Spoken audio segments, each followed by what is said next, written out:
નમસ્કાર દોસ્તો, આજે હું આપની સમક્ષ ઝવેરચંદ મેઘાણીની વારાની હરણ પૂજા વાર્તા લઈને ઉપસ્થિત થયો છું. દોસ્તો, વારાની હરણ પૂજા પાછળ એક રસપ્રદ સ્ટોરી છુપાયેલી છે. આ સ્ટોરી તમારા રૂવાડા ઊભા કરી દે એવી છે. વારા રજપૂતો હરણોની પૂજા શા માટે કરે છે એ રહસ્ય જાણવા માટે દોસ્તો આપને વિડીયોને અંત સુધી જોવો પડશે.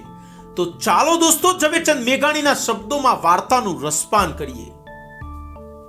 હરણાના ટોળા હાલ્યા જાતા હોય પણ સોરઠનો વારો કાઠી કે વારો રજપૂત એના ઉપર ઘા કરતો નથી.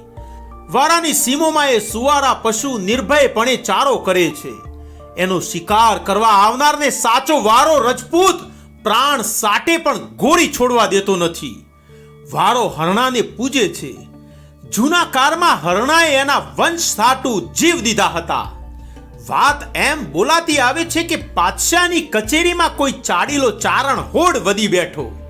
પાતશાહ બોલ્યા, હસીને માથા ઉતારી દેનાર રજપૂતો હવે મળી ખૂટ્યા. ચારણે જવાબ છોડ્યો, પાતશાહ, તમને ખબર જ નથી, રજપૂત કુળ હજી જીવે છે.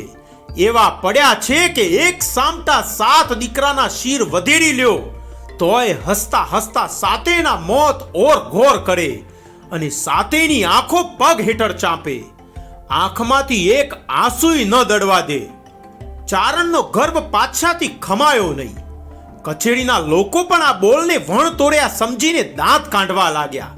ચારણે ફરીવાર પડકાર્યું, 7 દીકરાની આંખ્યું હસતા પગ હેઠળ ચાંપનારા હઠારા રજપૂતો પડ્યા છે અને પાતશાહ વખના પારખા ન હોય. દાંત કાઢીને કોઈ રજપૂતોને બદનામું દ્યો મા બાપ. ચારણની ફૂલ દેખીને ચડસે ચડેલો પાતશાહ પૂછે છે, એવો કોઈ રજપૂત ન મિલે તો ગઢવા તમે શું હારો? હું હારું મારા પંડના દીકરા. ઠીક ચારણ, આજથી તમારા દીકરાને અમારી અટકાયતમાં લેખજો. આજથી 6 મહિનાની અવધ આપું છું. લઈ આવો એવા રાજપૂતને એના 7 દીકરા સોતો અને શરત પાડી બતાવો. રજપૂતને હું બેય પાસે રમીએ. એના 7 દીકરાના ડોકા ઉડે ને રમતો રમતો બાપ એની આંખો ચાંપે. ફેર પડે તો તારા દીકરાને પણ જલ્લાદ પાસે કપાવું. જા ગોતી આવ. 7 પુત્રોને બંદીખાને ચોપી ચારણ ચાલી નીકળ્યો. ગામો ગામ ને રાજે રાજમાં આથડે છે. ક્ષત્રિયોની પાસે એક સાથે 7 પુત્રોના માથાનો સવાલ કરે છે. જે સાંભળે છે તે હાહાકાર કરી ઉઠે છે. પેટના દીકરાને કપાવી નાખવાનું કોનું હૈયું કબૂલે? ગઢવી કાઠિયાવાડના વરા ગામમાં આવી પહોંચ્યો. એ ગામમાં વારો રાજ કરે. વારાએ ચારણનો સવાલ સાંભળીને 7 દીકરાને બોલાવ્યા. 7 જણે શિર ઝુકાવ્યા. બાપુનો બોલ માથે ચડાવ્યો. 7 હસીને બોલી ઉઠ્યા, બાપુ, એમાં આવડી બધી સમજાવટ શા કારણે? 7 દીકરાને અને એના પિતાને સાથે લઈ ચારણ દિલ્હી નગરમાં મુદત પહેલા એક જ દિવસે આવી પહોંચ્યો. કચેરીમાં જઈને હાકલ કરી, જય હો ક્ષત્રિય જાતનો. પાતશાહ તાજુબ બન્યો, પણ એટલેથી ઠગાય તેવો તે પાતશાહ ન હતો. એણે 7 ક્ષત્રિય પુત્રોને બોલાવી કહ્યું, આ મશ્કરી ન સમજતા. કાલ સવારે તમારા માથા આ કચેરીમાં ટીંગાતા હશે. 7 જણાએ જવાબમાં ફક્ત હસ્યા જ કર્યું. પાતશાહે ફરી ફાંફા માર્યા. બેવકૂફ બાળકો, વિચાર કરો. રજપૂતોએ હસ્યા જ કર્યું. વારા દરબાર તરફ જોઈને ખુન્નસ ભર્યા નેત્રે પાતશાહ બોલ્યા, દરબાર, દાન દેવાની રીત જાણો છો? જાણું છું, છતાં ફરમાવો. જુઓ, દાન દેતી વખતે ખુશાલી રાખવી પડશે.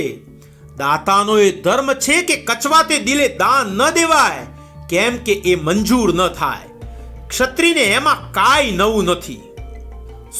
સુણો, કાલે સવારે આ મેડી ઉપર એક પછી એક તમારા બેટાઓના ડોકા ઉપર તરવાર પડશે. એ અવાજ તમે સાંભળશો. એ સાંભળતા મારી સાથે તમારે ચોપાટ ખેલવી પડશે. તમારા બેટાની એક પછી એક 2 આંખો હાજર થશે. તેને તમારે હસતે ચહેરે તમારા પગ નીચે ચગદવી પડશે. એ દરમિયાન જો આંખોમાં જરા પણ પાણી દેખાશે, અવાજમાં જરા પણ દુઃખ દેખાશે, રમતમાં જરા પણ શરત ચૂકાશે કે એક નિશાસો પણ નીકળશે તો તો એ દાન ભોગ થશે ને હું આ ચારણના દીકરાનો પણ જાન લઈશ. સુખેથી પાતશાહ, સુખેથી. બીજે દિવસે સવાર પડ્યું. કચેરીમાં મેદની માતી નથી. ચોપાટ મંડાઈ. ખડખડાટ હસીને વારાએ પાસા રોડવ્યા. સાથોસાથ પાતશાહનો હુકમ છૂટ્યો, ચલાવો કતલ. ચલાવો કતલનો પોકાર પડતા તો 7 ક્ષત્રિય પુત્રોમાંથી મોટેરાને ઉપાડી મેડી ઉપર લઈ ગયા. ઉપર મેડી પર ધડાક એવો અવાજ થયો, જાણે એક માથું પડ્યું. 2 ઘડીમાં તો 2 મોટી મોટી આંખો અને સાથે ચારણનો એક દીકરો દરબારની પાસે હાજર થયો. પાતશાહ કહે, લ્યો દરબાર, આ તમારા મોટા દીકરાની આંખો. દરબારે એ 2 આંખોને પગ નીચે ચકદી. છૂટેલા ચારણ પુત્રને માથે હાથ મેલ્યો ને ખુશખુશાલ દિલે હસતા હસતા ચોપાટ આગળ ચલાવી. બીજી વાર ધડાકો, લોહીની નીકો અને પોતાના બીજા બેટાની આંખો. બાપ આ આંખોને ઓળખીને ચકતતો જાય છે. છૂટેલા ચારણ પુત્રને આશીર્વાદ દઈ રમત ખેલતો જાય છે. એની આંખોમાં આંસુ નથી, મોંમાં નિશ્વાસ નથી, અંતરમાં ઉદાસી નથી. એમ 6 દીકરાની જીવન લીલા પૂરી થઈ ગઈ. પાતશાહના ચહેરા પરથી નૂર ઉડી ગયું. ત્યાં તો 7મો ધડાકો થયો અને દરબારના હાથમાં આંખો આવી પહોંચી. બાપે એક કચડી નાખી, પણ ઓચિંતા એની આંખમાંથી 2 આંસુ દડી પડ્યા. બસ ખલાસ. પાતશાહ ઉકળીને તાળીઓ પાડતો પોકારી ઉઠ્યો, તમારી સખાવત ફોક ગઈ. પકડો એ 7 ચારણોને ને ઉડાવી દો 7ના ડોકા. વારો રજપૂત ગરીબડો બનીને કહે, પાતશાહ પહેલા મારી કથા સાંભળી લ્યો. હું રોઈ પડ્યો, તે મારા દીકરાને માટે નહીં. ત્યારે આ નાનેરો બાર મારો નથી, એ પરાયો દીકરો છે. મને વિચાર આવ્યો કે અરે રે, આ તો એક માણસનો જીવ ઉગારવા બીજા એક પરાયા બાળકને મારવું પડ્યું.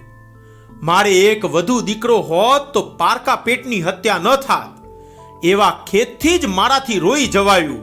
હું સૂરજની સાખે કહું છું, આ 7મો દીકરો તમારો નહોતો? સમજાવું, મારે 6 દીકરા હતા. એક દિવસ પરોઢીએ હું ગામને પાદરને દિશાએ ગયો. ત્યાં એક બાળકનું રોવું કાને પડ્યું. જોઉં તો વડલાના પોલાણમાં તાજું જન્મેલું એક બચ્ચું સૂતેલું અને ડોકમાં એક ચિઠ્ઠી બાંધેલી. ચિઠ્ઠીમાં લખ્યું હતું કે આ ચારણનો બાળક છે. એના બાપને જોશીએ કહેલું છે કે દીકરાનું મોં જોઈશ તો આંધળો થઈશ. અમારું મવાડું અહીં નીકળેલું. અહીંયા બાળક અવતર્યો એટલે એને આય રેઢો મૂકીને અમે ચાલ્યા જઈએ છીએ. ચારણ છે, બચાવશો તો પુણ્ય થશે. આ બાળકને હું ઘેર લાવ્યો, ઉછેરીને મોટો કર્યો. જગતે જાણ્યું કે એ મારો જ દીકરો છે. જહાપના, આજ રોઉં છું, કારણ કે એક દીકરાની ખોટે આજ એ નાનેથી ઉછેરેલા એક પારકા દીકરાનો પ્રાણ ગયો. શાબાશ શાબાશ, ગભરાશો નહીં. નથી એ ચારણ મળ્યો કે નથી મળ્યો તમારો એકેય દીકરો. અરે પાતશાહ, હવે મશ્કરી શીત કરો છો. પહેરેગીર, 7 દીકરાને હાજર કરો. મેડી ઉપરથી 7 દીકરા આવી ઊભા રહ્યા. ક્ષત્રિય બચ્ચા, પાતશાહ લોહીનો તરસ્યો નથી, એને કસોટી કરવી હતી. ત્યારે આ આંખો કોની?